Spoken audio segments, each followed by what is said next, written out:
இப்போ நம்ம இங்கே எங்கே இருக்குன்னு பார்த்தீங்கன்னா கரூரில் ரீசெண்டாக கம்ப்ளீட் ஆன ப்ராஜெக்ட் தான் பார்க்க வந்திருக்கோம். அது எங்கேன்னு பார்த்தீங்கன்னா லொக்கேட் ஆயிருக்குன்னு பார்த்தீங்கன்னா வெள்ளியணைங்கிற இடத்துல தான் லொக்கேட் ஆயிருக்கு. எதுக்காக போட்டிருக்காங்கன்னு பார்த்தீங்கன்னா டெரஸ் ரூஃப்.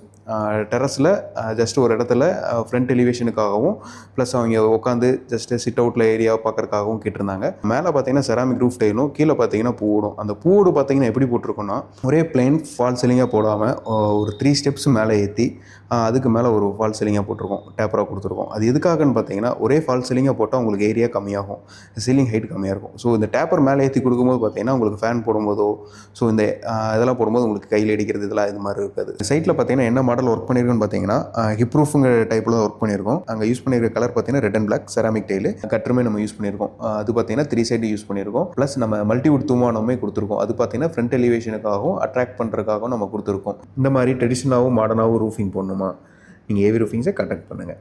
தேங்க்யூ.